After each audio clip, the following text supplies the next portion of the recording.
Foundation रो बनाने के लिए मैं एंकर का पर्ल कॉटन थ्रेड यूज़ करूँगी। थ्रेड को इस तरह से एज पे अटैच करेंगे। अब राइट साइड में लूप रखते हुए सिंगल स्टिच बनाएंगे।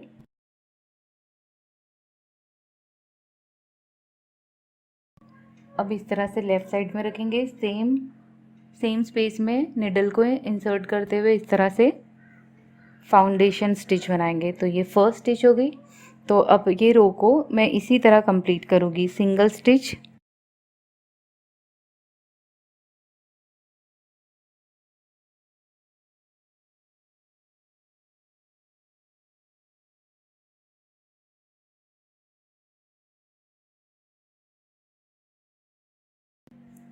तो इस तरह से फाउंडेशन रो को कंप्लीट करें। अब हम शेल बनाना सीखेंगे।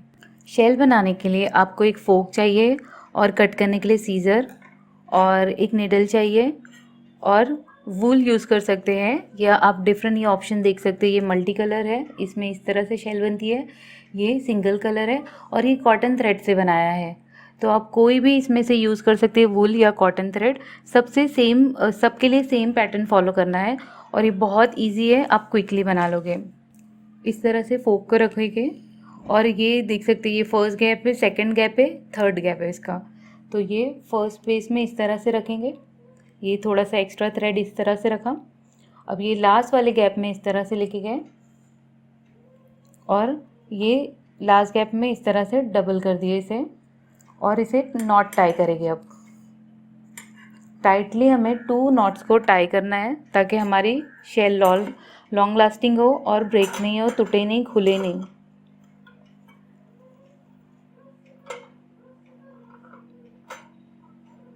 इस तरह से 2 नॉट्स मैंने टाई कर दिया है। थोड़े से एक्स्ट्रा थ्रेड को थोड़ा सा हमें कट कर देना है सीज़र की मदद से और थोड़ा रहने देना है। इस तरह से नॉट टाई करने के बाद ये बहुत इजी है, यहाँ से वीव करते रहना है हमें। ये लास्ट वाले गैप से इस तरह से डबल किया और ये ऊपर के गैप में इस तरह से डाला और ये थ्रेड जो नॉट वाला है इसके अराउंड में ही बनाते रह गए। तो ये जब लास्ट वाला गैप आया इस तरह से फिर से इसमें गए और ये ऊपर वाले में से इस तरह से अब यहाँ पर फिर से फर्स्ट गैप में वीव किया इस तरह से।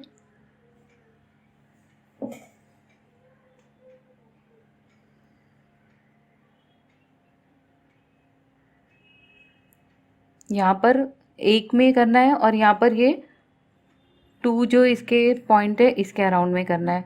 तो 2 और 1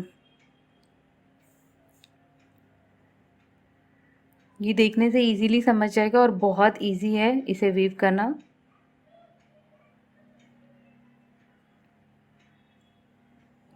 ये मैं टोटल 14 to 15 टाइम्स करूँगी। ये फोक की साइज़ पे डिपेंड करता है कि आप कितने टाइम बना सकते हैं।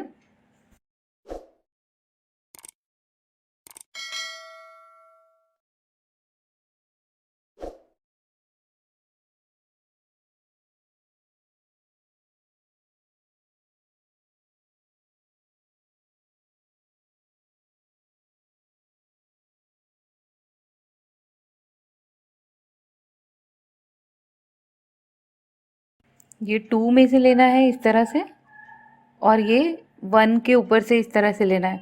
फिर 1 के ऊपर रैप करते हुए यहाँ पर इस तरह से निकालना है। फिर 2 के ऊपर रैप करना है इस तरह से। तो इस तरह से वीव करते जाएंगे।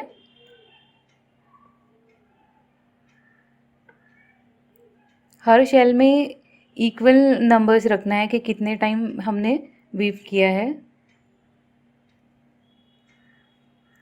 लास्ट में ये लास्ट वाले पॉइंट में आने के बाद इस तरह से टर्न करना है अपने वर्क को। थोड़ा सा थ्रेड एक्स्ट्रा रखते हुए इसे कट करना है और इसमें निडल को अब डालना है इस तरह से। अब ये देख सकते हैं कि ये सिंगल हमने इसके ऊपर किया है और ये 2 पे किया है। तो इस साइड पर हम आ गए हैं। ये सिंगल वाले से स्टार्ट करना है हमें। यहाँ से सुई को इस तरह से गुजारनी है स्लोली। हमें ये गैप में से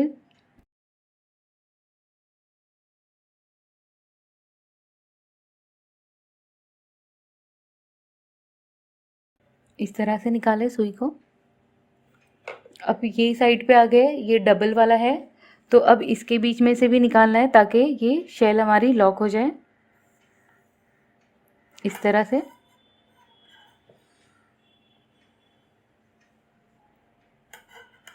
ये पॉइंट पे अब आगे दो, ये 2 वाले जो थे इसमें से निकाला, अब ऐसे रखेंगे और यहाँ से इसके अपोजिट साइड से ये जो 2 जो है इसमें से ही हमें फिर से निडल को पास करना है और इसके अपोजिट साइड से इस तरह से निकाल देना है। अब ये इसके ऊपर इस तरह से लूप बन जाएगा और इसमें निडल को पास करना है इस तरह से। अब लूप को टाइट ज़्यादा नहीं करना है, हल्का सा टाइट करना है और स्लोली इस तरह से स्लाइड कर देना है, फोक को निकाल देना है इस तरह से।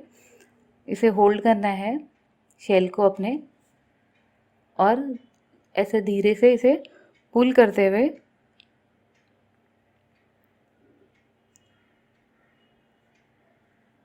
इसे टाइट करना है इस तरह से शेल को। अब इसे स्टिच लेते हुए लॉक करेंगे।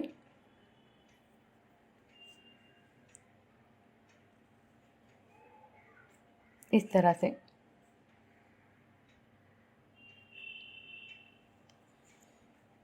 शेल कंप्लीट होने के बाद एक पर्ल ऐड करेंगे इसमें और इसे फाउंडेशन रो जो बनाए हैं उसमें अटैच कर देंगे शेल विद पर्ल। ये शेल को अटैच करेंगे तो सबसे पहले कोई भी एक स्पेस में इस तरह से गैप डिस्टेंस मेंटेन करते हुए इसे अटैच करेंगे।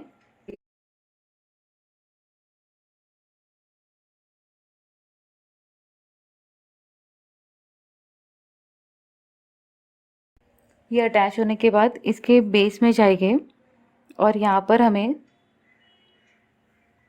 इसे टाई कर देना है नॉट को इसके पीछे।